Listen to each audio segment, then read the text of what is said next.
Karibu katika somo letu la leo. Somo lenye kichwa kinachosema kwa nini upo hapo ulipo. Msemaji na mwalimu ni Ivan David Mahona.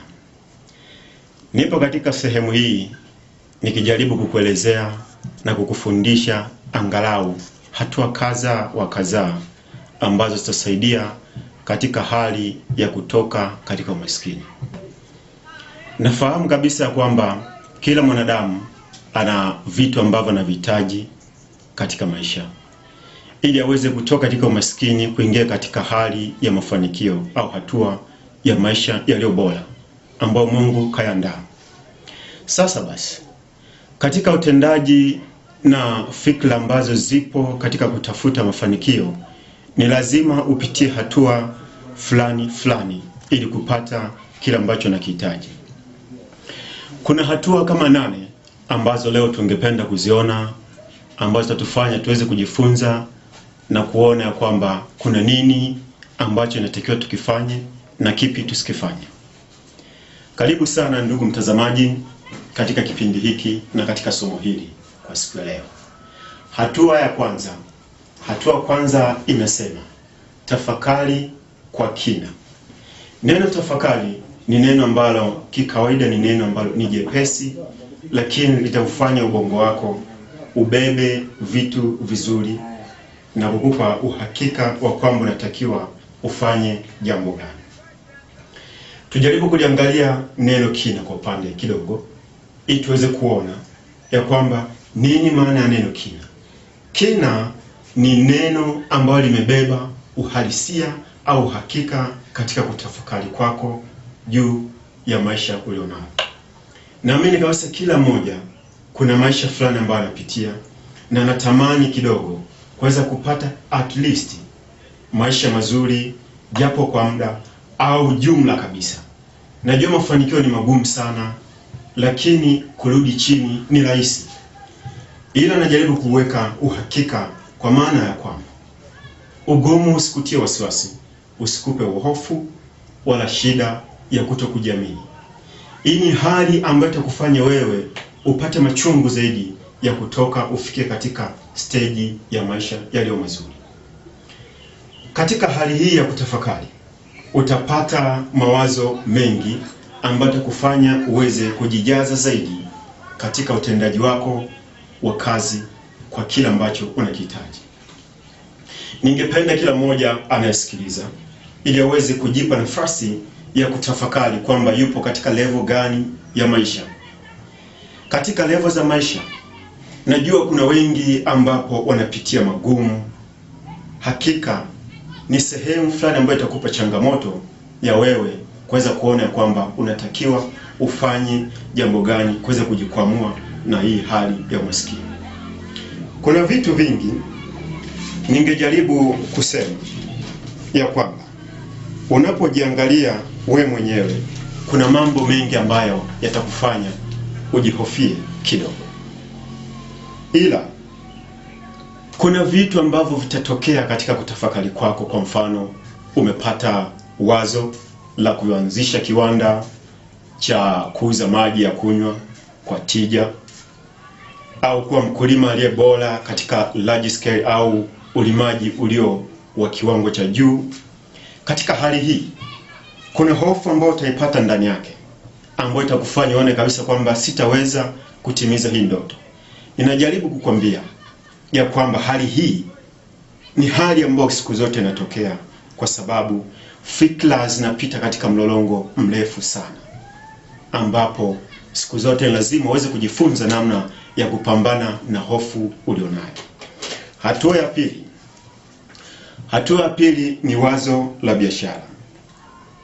Katika hatua ya kwanza tumeona mawazo ya kutengeneza viwanda vya maji na kulima mashamba, lakini wazo hili litakuja automatically, litaendelea kuongezeka kadri siku zinavyozidi kwenda kulingana na jinsi ambavyo wewe umelipa nafasi katika kufikiria. Wazo hili la biashara litakufanya uweze kujua kabisa kwamba mimi ni mtu fulani ambaye sina kitu, lakini nimeletewa haya mawazo lakini ndani yake ni ndoto za wewe mwenyewe kutoka katika umaskini. Kinachotakiwa hapa ni wewe mwenyewe kulifikiria na kuliwekea manani ya kwamba unatakiwa kulifanyia kazi. Wazo hili ni baada tu ya wewe kadiri unavyozidi kuandika mipango ambayo umepewa katika kufikiria kwako. Ni ndoto nyingi ambazo zitakuja na mipango mingi ambayo itakuja katika kufikiria. Unachotakiwa ni kuwa na notebook, andika kila aina ya ndoto au kila aina ya wazo ambalo linakuja katika akili yako. Hii itakufanya usipoteze pointi hata moja kila dakika inapokuja. Katika upande huu kuna vitu vingi sana ambavyo vitaendelea kujijenga kadri unavyozidi kuchukua nafasi ya kuona ya kwamba unataka au una kiu ya kutoka katika umaskini. Ningejaribu kwa lengo hii. Wazo la biashara lina uwezo wa kukupambanisha na wewe mwenyewe, kukufanya ujiamini au jihofie. Hii ni jambo ambalo lipo, hautaki kulihofia kwa aina yoyote ile.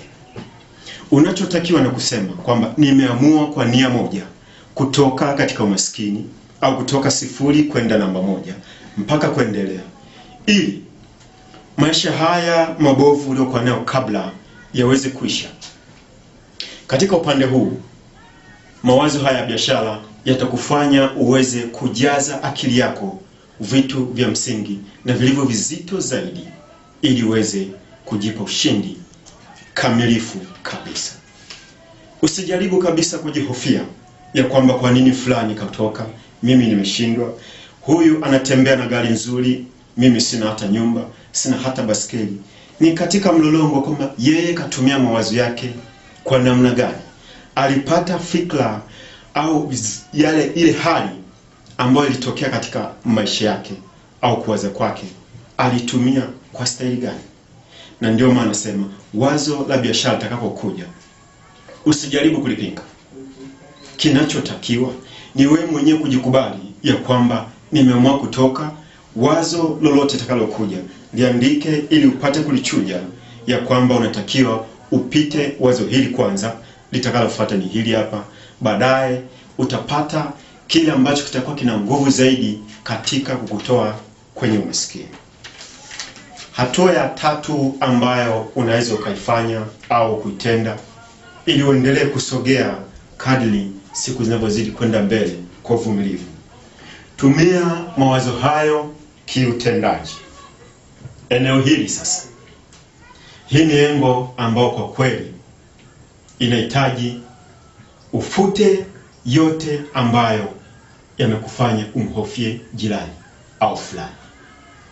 Najua kuna role model wengi au watu ambao wanakutia hamasa kwa ajili ya wewe kupata mafanikio. Najua umetazama watu wengi sana katika video kama akina Bill Gates, akina Warren Buffett, akina Balesa na wengine kaza wa kaza kama akina Cristiano Ronaldo, Carlos Tevez na Lionel Messi. Watu hawa walijaribu kutumia mawazo kiutendaji ambao walikuja kwa kutumia vipawa au vipaji walivyopewa na Mwenyezi Mungu kwa ajili ya kuweza kutengeneza kila ambacho kinahitajika.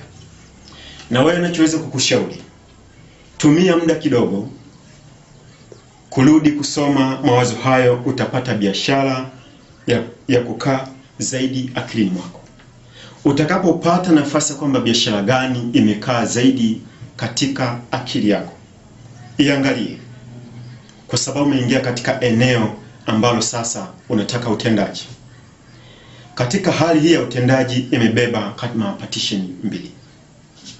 Partition ya kwanza ni lazima uangalie biashara hii ambayo imekuja zaidi katika fikra ina gharama kiasi gani, inahitaji maeneo yapi, inahitaji muunganiko au mkusanyiko wa watu kiasi gani, au inahitaji uandaji wa namna gani ili uweze kuifikia.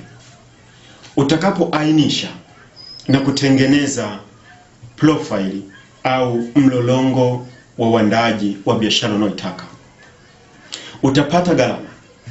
Na nachoweza kukushauri ya kwamba inatakiwa utengeneze profile ambayo haihitaji mtaji mkubwa zaidi wa biashara au wa pesa.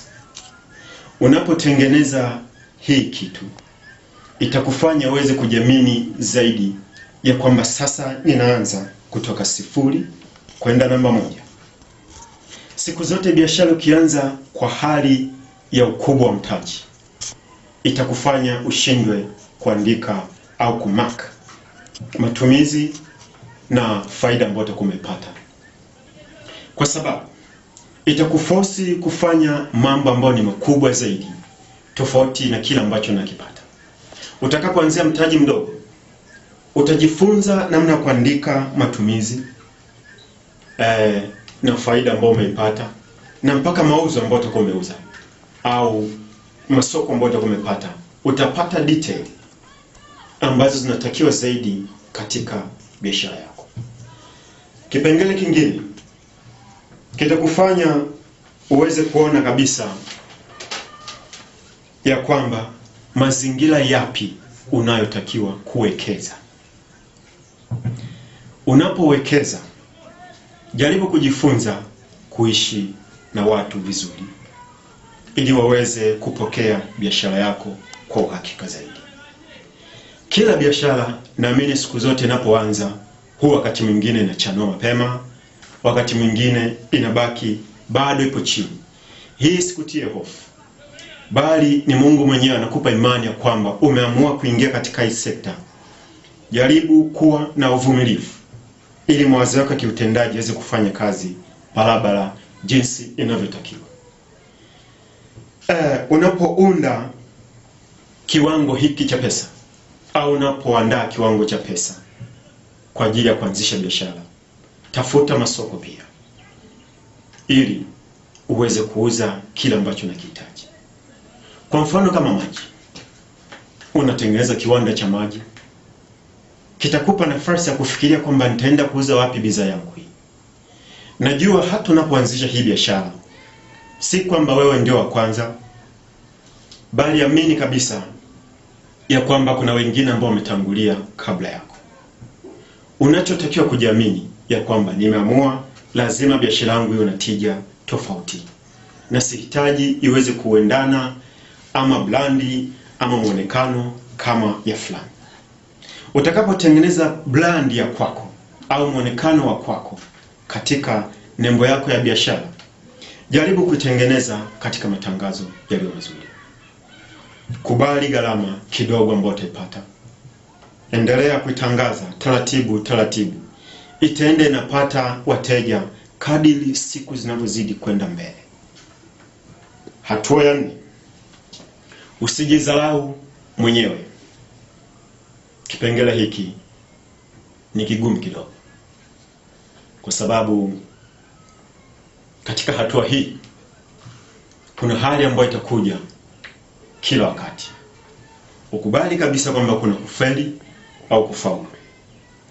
Na utakapofikia hatua hii, kuna wengi ambao wataubeza, watakudharau na kukuona kwamba hakika unachofanya ni kama vile umepotea, kwa sababu tu hawajaanza kuona matunda ambayo yanakuja mbele.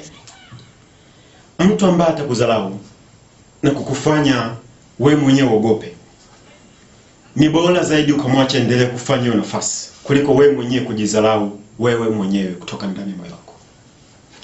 Hii itakufanya ukwame. Wao watacheka, lakini kama ukikubali kuchukua mzi wa mawazo au fikra za dharau ambazo wamezitoa, muda huo utadondoka jumla. Ningependa kukwambia ya kwamba wewe kama wewe, nadhani umepita hatua kwanza, ya pili, ya 3 na sasa tupo ya 4. Ina maana hii inakupa hakika kabisa umeshajaza ushindi ndani ya akili au fikra ambazo zinapatikana ndani ya moyo. Akili yako inajaribu kuainisha au kunakili vitu fulani ambavyo vipo na vingine havipo kabisa. Utajifikiria vitu vingi sana hapa katikati, ukijua kabisa kwamba hakika hili swala ni gumu sana kwa upande wako. Bahati mbaya zaidi ukakosa hata mtaji. Mtaji hata shilingi 2,000, 5,000, 10,000 unaweza ukaanzisha biashara vizuri sana.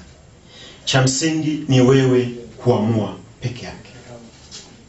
Siku zote kwenye biashara kunatakiwa kwanza nia na kiu ya dhati. Pesa inakuja kukamilisha tu kila ambacho nacho. Kuna wengine ambao wanaanza biashara kwa kutumia wazo tu. Hata wewe kama ukikosa mtaji kwa sababu ya kwamba umeshindwa kupata kila ambacho kwa kikihitaji kabla, au labda umeenda kukopa mahala, usijione kwamba umefeli. Jaribu kujithamini. Watu wengi tumezidi kubaki chini kwa sababu ya kujidharau. Tumejidharau kwa hali na kwa kiasi kikubwa sana. Ningependa kukwambia ndugu mtazamaji, ujaribu kuangalia na ujaribu kujifikiria ndani ya moyo wako kwamba una kiu ya kufanya nini na akili yako inakutuma ufanye nini. Unapopata msisitizo wa jambo ambalo unalitaka, hakika nakwambia, hata fulani akisema kwamba hakuna chochote utakachofanya, jibu ni moja tu, kwamba wewe si Mungu. Hata yule fulani ameanza, kwa nani aliyemsupport? Kumbuka kabisa hata yule alianza alibezwa hivyo hivyo. Jaribu kumwangalia anayekuhamasisha zaidi, na ujaribu kujifunza vitu kadhaa. Najua kabisa katika hali hiyo utaipata neno dharau. Amezalauliwa kwa kiasi gani, lakini kwa nini hakushuka? Kwa nini hakukata tamaa? Kwa nini hakuahirisha? Kwa sababu alikuwa anajua maisha ni ya kwake mwenyewe binafsi na watu wanaomzunguka. Maadamu kama akikubali kubezwa na kudharauliwa, hakika asingefika pale. Na wewe ninachojaribu kukwambia, jifunze katika stage hiyo ili uweze kuona na uweze kufikiria na kujaa zaidi kwa kiu, ili uweze kupata ushindi kwa kufuta hali ya kujidharau. Hii hali itakufanya wewe mwenyewe ukubali ya kwamba utavuka katika kiunzi chochote kitakachokuja mbele yako kwa ajili ya kupata ushindi kwa njia pekee ya kujiamini tu. Ukishindwa kujiamini, utakwama kutengeneza vitu vingi. Utapata masoko, utashindwa kuelezea bidhaa zako unazozalisha kwa sababu tu umeshajidharau wewe mwenyewe binafsi. Hatua ya 5. Anza kwa ushindi. Anza kwa ushindi. Hili ni neno au ni hatua ambayo inakufanya sasa ufikie wakati wa kutazama mitihani gani ulionayo, mitihani mingapi iliyopo mbele yako. Na kama hautofanikiwa, kubali kuanza biashara. Kama ikishuka chini, jaribu kupambana au kutafakari ni kitu gani ambacho kimefanya biashara yako ishuke chini.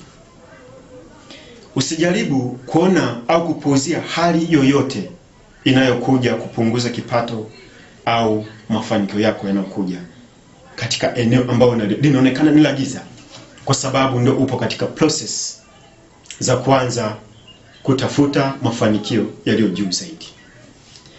Ningejaribu kukwambia kitu kimoja: anza kwa ushindi. Hii ni hali ambayo itakufanya uweze kujimarisha zaidi katika hatua ya 4 ambayo ilikuwa ni hali ya kujidharau. Utakapoanza utapata changamoto. Wapo watakao kudharau pia, wapo ambao watakufanya uweze kujiamini na kukutia moyo. Angalia wale ambao wanakutia moyo. Hata kama wepo mmoja, jaribu kuongea naye, umuulize kwamba ndio nimeanza biashara, sina mtaji, sioni kuna nini mbeleni. Najua kama mtu ambaye ameamua kukupa motisha au kukusaidia katika kutoka katika hali hii ngumu, lazima atakupa vigezo fulani, na inakuwa ni bora zaidi kama ukijaribu kuongea au hata kuwapigia simu wala ambao unahisi kwamba hawa watanisaidia kuvuka katika magumu haya. Kuna watu ambao wanaongea hata kwenye video. Unaweza ukatafuta video zao ukawasikiliza. Najua kuna vitu fulani ambao watajaribu kukutengenezea katika kutazama au kusikiliza video zao, kutazama video zao au kusikiliza audio zao za mafundisho, ya kwamba yeye alipita hatua ipi na ipi mpaka kafika hapo. Katika hali hii ya kupata ushindi kuna vita vigumu sana. Lakini siongee hivi kwa maana kukutisha. Ninaongea hivi kwa maana kukuwekea msisitizo na kukutengenezea hali ya kwamba ujiamini kwamba kule nakoenda kuna mapambano ambayo natakiwa niyashinde. Utakapopata ushindi huu ni ishara kabisa ya kwamba utakuwa na nguvu kubwa ya wewe mwenyewe kupambana kabla ya kupata vita ambavyo vinakuja mbele. Hebu jaribu kutazama kwa mfano kama video ya Jeff Bezos, mwanzilishi wa kampuni ya Amazon, au hata mwanzilishi wa kampuni ya Azam, Said Salim Balesa, au hata Leonard Mengi. Kuna vitu fulani ambavyo utavipata wao wameanza sifuri kabisa, kama ambavyo wewe sasa ulivyo. Najua naweza usijiamini au siweze kuamini kabisa kila ambacho nikiongea, lakini ni ukweli ambao upo wazi. Yeyote aliyefanikiwa lazima, walio wengi robo tatu waliofanikiwa wametokea chini kabisa. Kwa hiyo kuwa kwako chini usijidharau. Kubali kupambana kwa nguvu zako zote, na uamini kabisa ya kwamba kesho nitakuwa fulani. Katika kufikiria haya yote, nani ambaye upo naye karibu? Nani ambaye unatembea naye? Ana mawazo ya aina gani?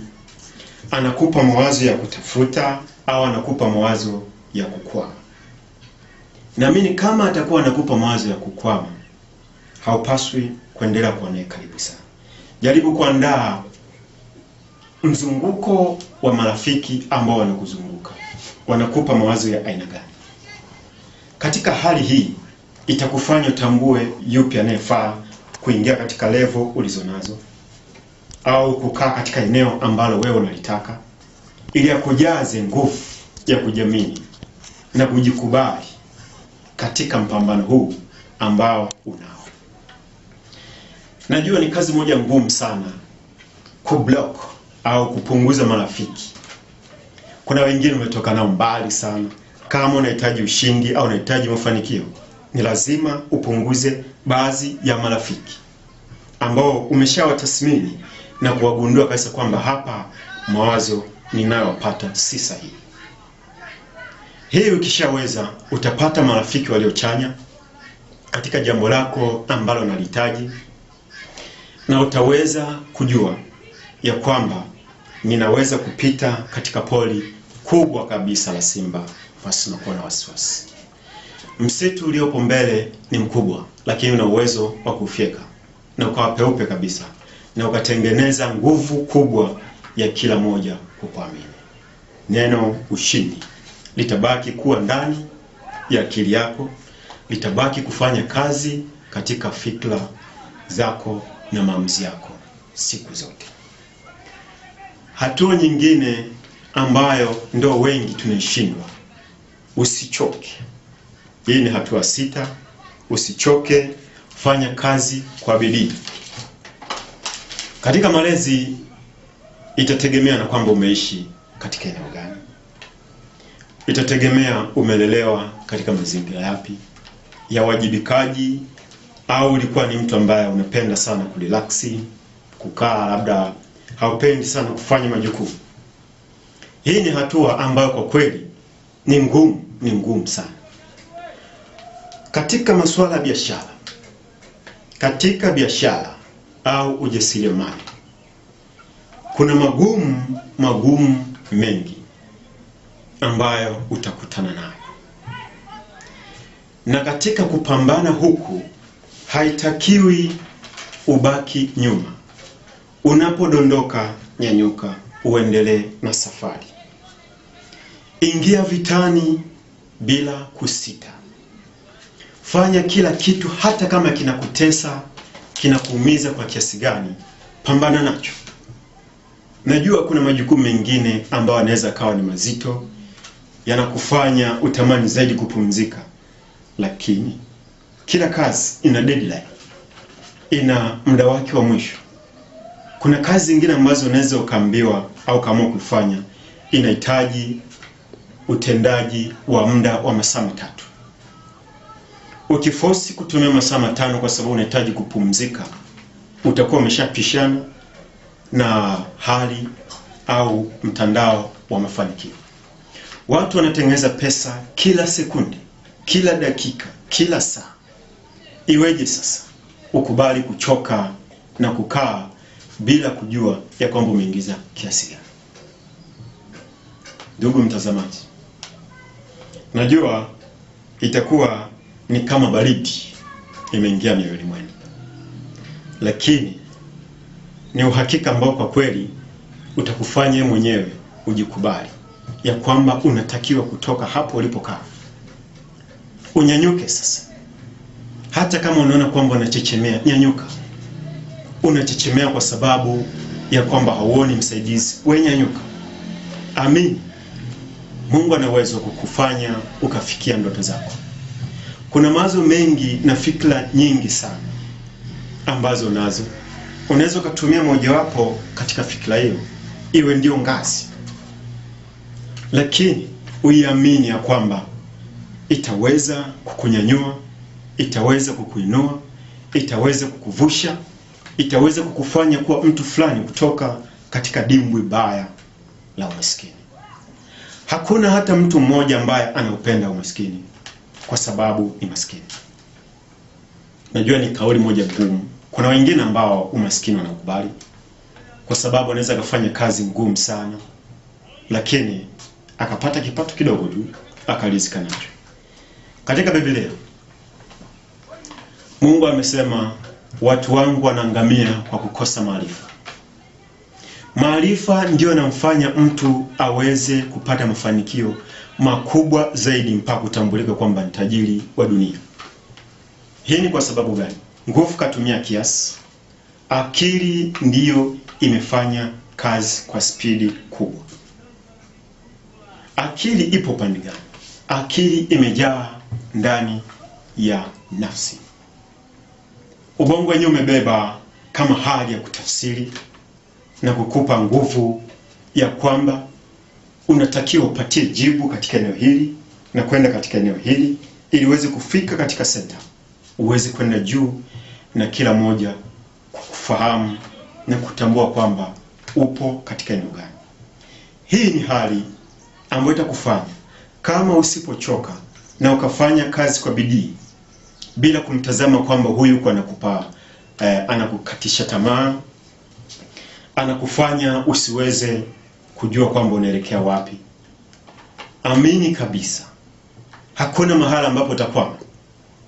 Hakuna mahala ambapo utawekea kizuizi. Hata kama kuna geti au kuna uzio mkubwa kiasi gani mbele, utaweza kuvuka kwa sababu tu umekubali kuwajibika. Kuwajibika ni ishara ya mafanikio mwanzo kabisa, kabla hata haujapata kila ambacho unakihitaji. Utakapokubali kujitoa sasa hivi kufanya kazi hii kwa kufikiria kwa muda mrefu, itakufundisha pia katika fikra hizo kuweza kupata biashara nyingine ambayo inahitaji pia uijadili katika akili yako. Ndani ya akili kuna mazingira ya aina nyingi. Kuna mazingira ya kutunza tu idea, kuna mazingira ya kuweka vile ambavyo umeshaviandaa, umeshavitanabaisha, kama ambavyo tunajaribu kutengeneza notebook. Notebook inakusaidia kwa sababu akili inabeba vitu vingi sana.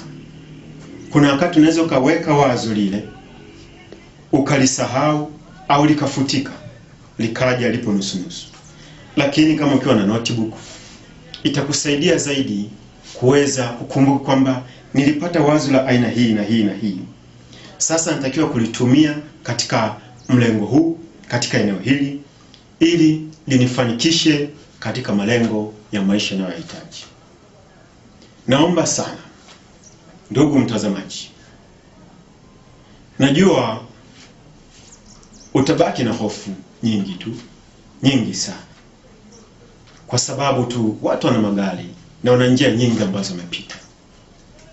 Jaribu kumwangalia, lakini usifuate vile ambavyo anavitenda. Tengeneza vitu vya kwako kadiri Mungu anavyozidi kukuonyesha, anavyozidi kukufundisha na kukufungulia mlango ulio mpana zaidi. Najua kuna mlango wa kwako peke yako, na kuna mlango wa mtoto wako, na kuna mlango wa mtu mwingine. Mzazi wako anaweza kukusisitiza, akakushawishi kwamba mwanangu fanye kitu fulani, lakini kama haujaamua wewe mwenyewe kutenda hilo jambo, ni sana kazi bure. Kwa sababu unachotengeneza ni cha kwako, lakini wengi watakuja kipate na kukitumia baadaye. Ninachojaribu kukusisitiza, kwanza jikubali kwamba mimi ni fulani, lazima niwe katika level fulani, na lazima niishi maisha fulani kwa hali fulani. Mungu ametengeneza binadamu.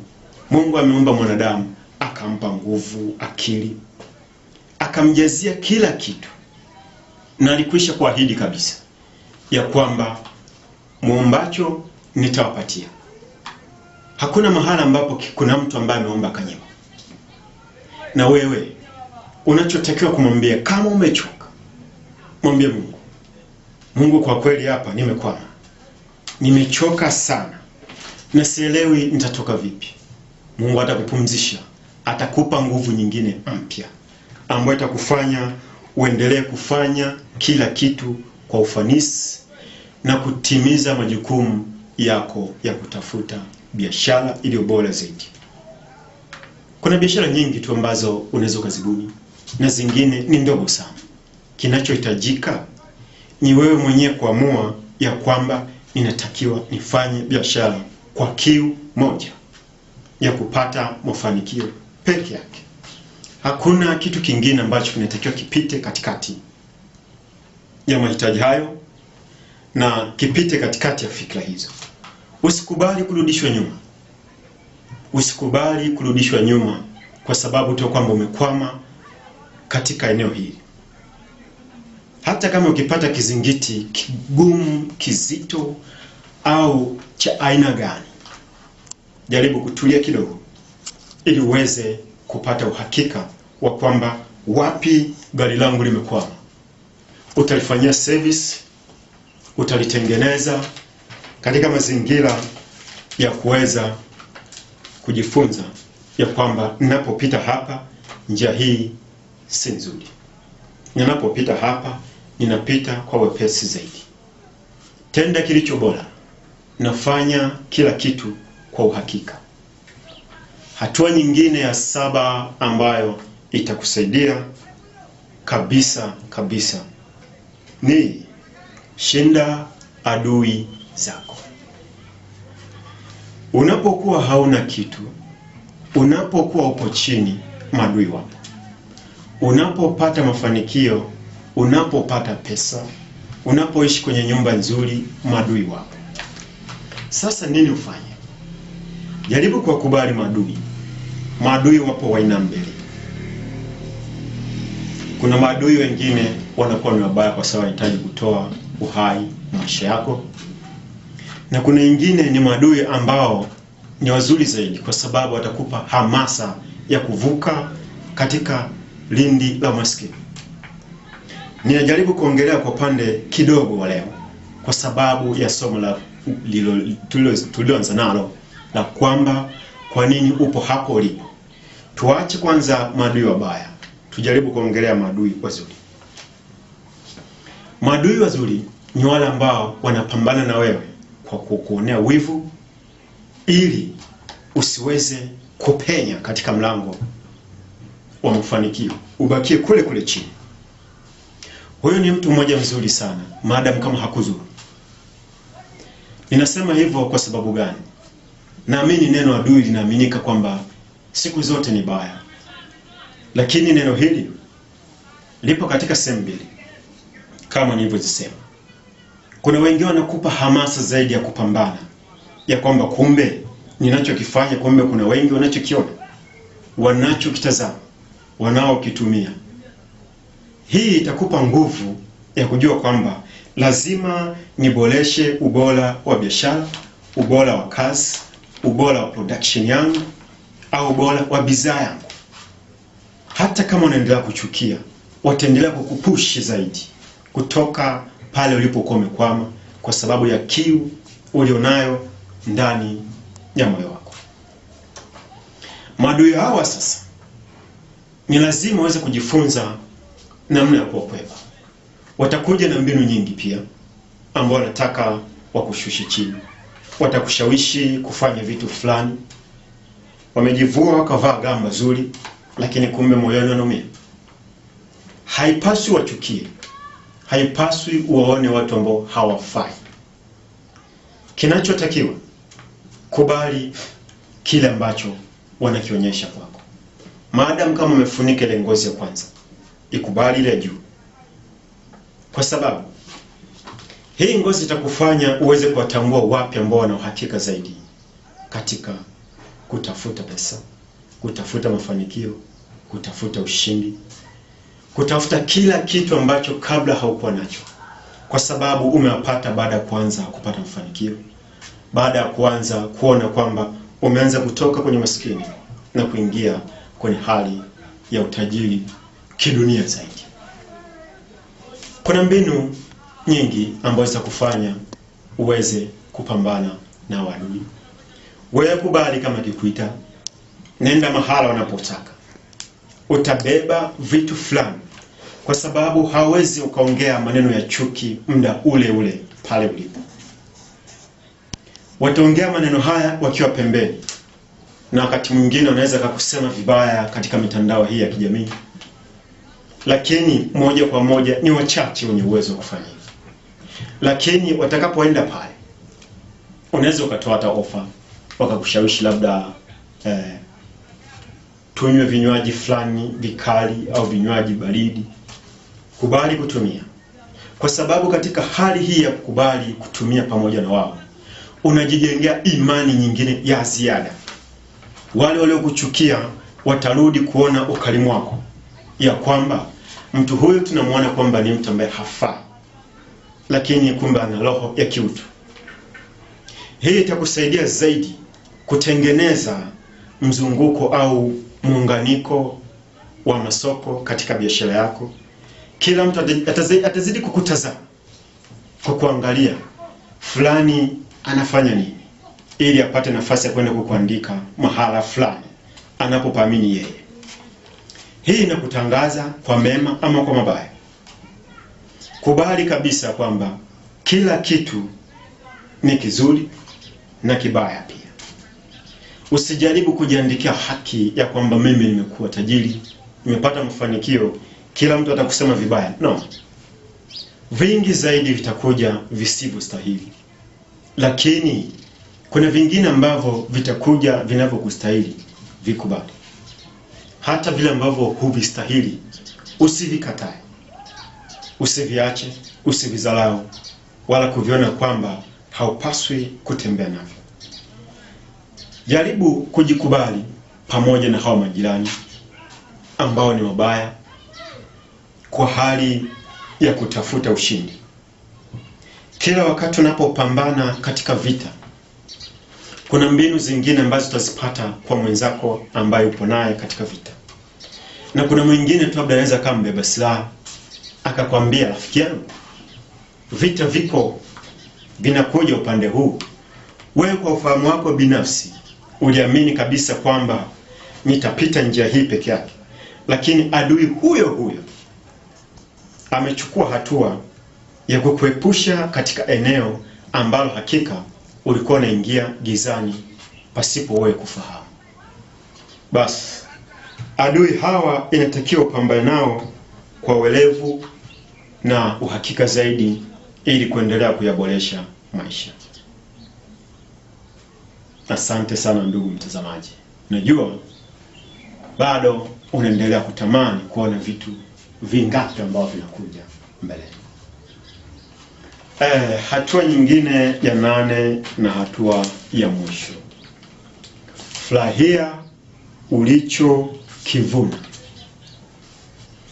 Katika eneo hili lina tofauti kidogo na eneo la maadui, lakini hili linakuunganisha na watu wote ambao unawakubali, hauwakubali, ili uweze kuungana nao aidha katika sherehe fupi au kukutana nao katika mikutano kadhaa wa kadhaa, ili uweze kufurahia mavuno ambayo umeyapata katika kuhangaika kwako kote, ili uweze kufikia maisha ya juu. Ulicho nacho, kwanza kabisa, inatakiwa uwe na adabu ya pesa. Pesa kama pesa ina uwezo mkubwa sana wa kukutoa katika kujikubali ya kwamba inaweza nikaanzisha biashara zaidi ya 10 na ukakomea biashara moja ambayo labda inatija na wakati mwingine kuingizia pesa nyingi, lakini matumizi yakawa ni makubwa zaidi. Ninachojaribu kukwambia, panga mikakati, panga utaratibu wa kwamba ninatakiwa kufurahia kile ambacho nimekivuna, na ndugu zangu, marafiki, majirani na watu wasiojiweza na watu ambao wanahitaji msaada zaidi, kwa sababu hapo najiongezea thawabu kubwa kwa Mwenyezi Mungu. Na naamini siku zote atoae hapunguki. Pesa yake haiwezi kaisha, badala yake mafanikio ndio ataendelea kupaa na kupaa zaidi. Unaweza kuchukua familia yako, kama una familia, ukaenda nayo labda kama hotelini au mkoa fulani, mbuga za wanyama, kwa sababu watakapofurahi wanakupa hamasa zaidi ya wewe mwenyewe kutafuta maisha kwa ustadi mkubwa zaidi. Kwa sababu utakapoishi kwa ubinafsi, itakufanya upungukiwe furaha wewe mwenyewe binafsi. Kwa sababu unapomwona fulani akicheka, ni hali ambayo itakufanya wewe mwenyewe ujione kwamba ni shujaa. Kwa sababu unapomsaidia huyo ambaye hakuwa nacho, anatoa shukrani na kusema, fulani, sidhani kama ungeweza kunifanyia hiki kitu, lakini kweli Mungu ni mweza. Umeweza kutoa, nimetoka katika hali hii, nimeingia katika furaha. Hiyo ni hali ambayo itakufanya wewe mwenyewe ujisikie furaha na kujiona kwamba kweli Mungu anakutumia. Na kweli Mungu amekupa nafasi ya wewe kuishi katika eneo au lengo au mpango wa maisha kwake. Mbaya zaidi, ukipata mafanikio ukaona ni wakati wa kuponda starehe, ni hasara ambayo itakufanya ukadondoka katika uchumi wako na kulala chini zaidi. Kwa sababu utabaki unajifikiria kwamba starehe ni nyingi sana, na wewe ulikuwa na hamnazo tangu zamani. Sasa umepata nafasi ya kuvuna mbegu uliyokuwa umepanda. Unatamani zaidi kwamba kila starehe uifanye. Hiyo ni pesa ambayo itakufanya ufilisike. Pesa ina uwezo kucontrol sana kama nilivyosema. Ila pia ukiona kwamba ninatakiwa kuishi katika furaha ya kusaidia wengine, hautakubali starehe kutawale. Unaona? Utafanya kitu ambacho kitakutoka kwako kwa kumpa jirani ambaye hana.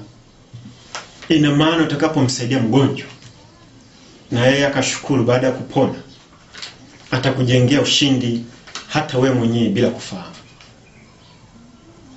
Nadhani utakuwa umeshapata kile ambacho inahitaji zaidi kukielewa.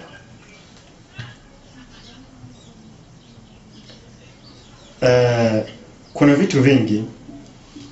vitu vingi sana ambavyo vitakufanya ujione kwamba ni shujaa. Ongeza uthabiti katika kazi zako. furaha hiyo itakujenga na itakufanya uwe thabiti zaidi katika kutengeneza biashara zako, kwa sababu watu wameshazifurahia wale wengi. Na utapata ofa nyingi ya kwamba bidhaa fulani tunayohitaji katika maeneo haya na katika kiwango hiki na mkoa huu. Wewe utaendelea kujiongezea pesa zaidi, na mafanikio yako yatazidi kwenda juu kwa sababu tu umefurahi na fulani. Hebu jaribu kuangalia watu wote ambao wanaishi maisha ya mafanikio lakini hawana furaha na majirani au na ndugu zao au na watu wengine wote.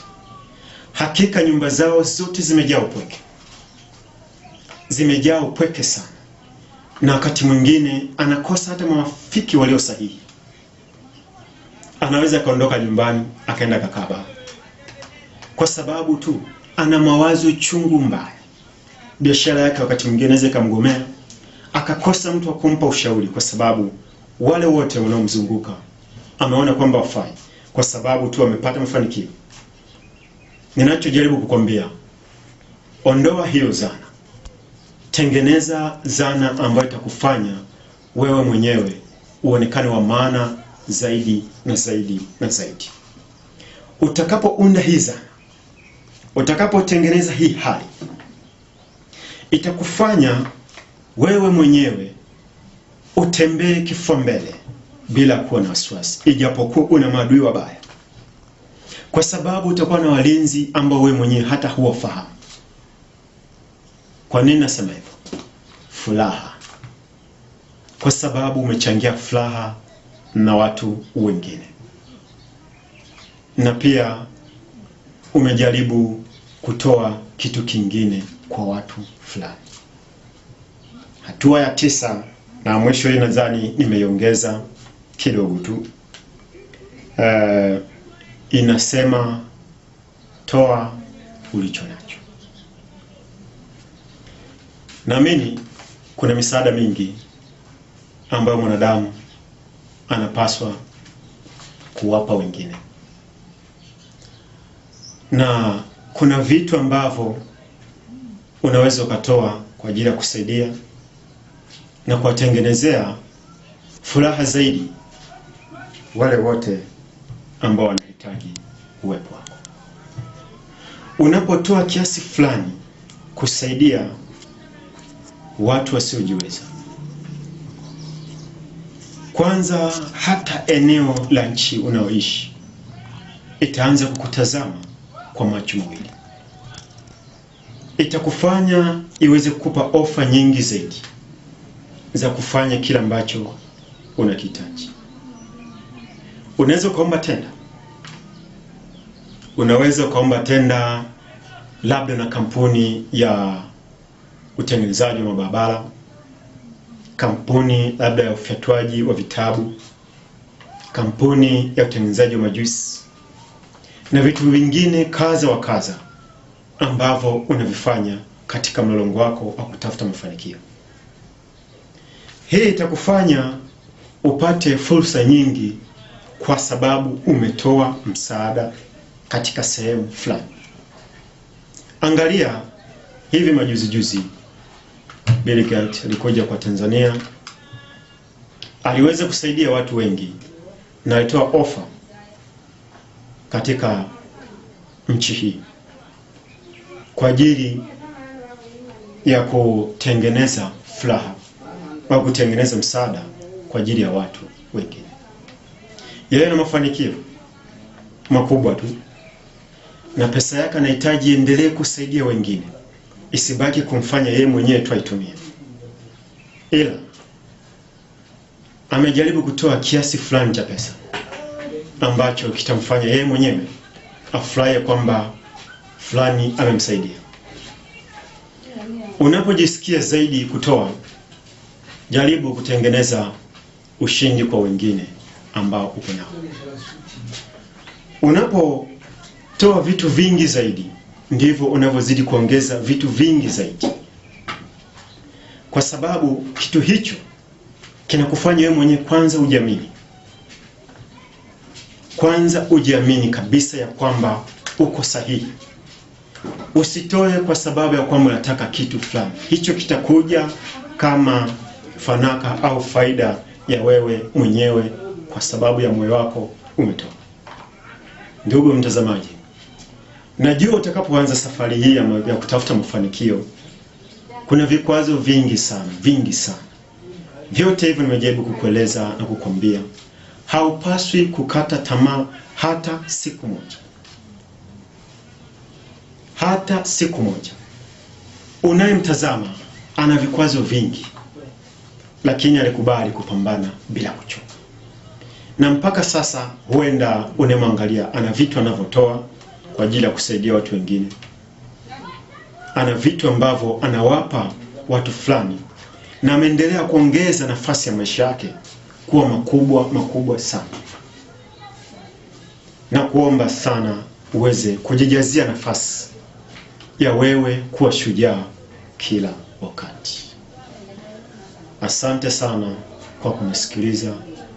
Mimi mnenaji wenu Eva David.